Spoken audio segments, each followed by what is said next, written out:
For our next example of compound interest, $3,000 is invested at 7.2% compounded quarterly, 4 times a year. Find the amount, which is capital A, at the end of 5 years.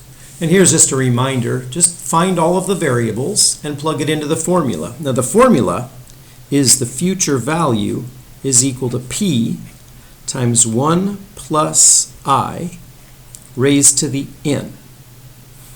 P is the principal amount, right here, $3,000. This is the annual interest rate, so that's going to be R as 0.072. Compounded quarterly means that M, the number of periods per year, M is 4. And then we'll find A. And this would be that the amount at the end of 5 years, T, is equal to 5, the number of years. Okay, so there's one variable missing, or actually two. We need to know I, little I, and we need to know N. So I is the periodic interest rate. I is equal to the annual interest rate divided by the number of times that we're compounding per year. It's quarterly. So this is going to be 0.072 divided by M, which is 4. And that's going to be 0.018. So that's 1.8% every time it gets compounded, 4 times per year. And then N, well, it's not just the number of years, which is T. T times the number that it's compounded per year. So M means 5 times 4, or 20. So there's 20 times that the bank account is going to increase in value during the 5 years, 4 times per year. So here we go. A is equal to 3,000 times 1 plus I is 1 plus this. So it'd be like putting a 1 in front here, 1.018 raised to the 20th power. Let me run that through the calculator. I'll get 1.018 raised to the 20th power times 3,000. And that will be 4,286 and 24 cents.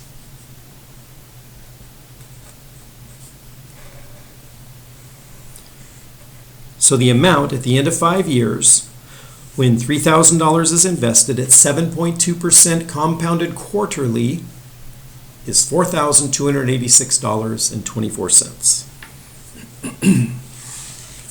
The next one I think is a little bit easier. A department store charges 1% per month on the unpaid balance of a charge account. Now, what is that the equivalent of saying 1% per month?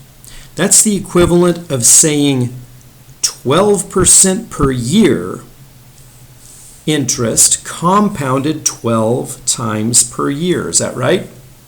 Because it's 1% per month for 12 months means 12% per year. And we're compounding it 12 times per year every month. A customer charges $135 and the bill is unpaid for 4 months. What is the amount of the bill at the end of 4 months? Well, let's just see. A is equal to P times 1 plus I raised to the n. So we just need to figure out what all these variables are. Well, we know P. This is P right here. $135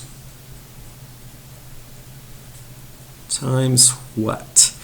Let's figure out what I is. Well, we can go ahead and say that R is 12% per year, and I is 0.01. Because it is 12%, I should have written 0.12 over 12.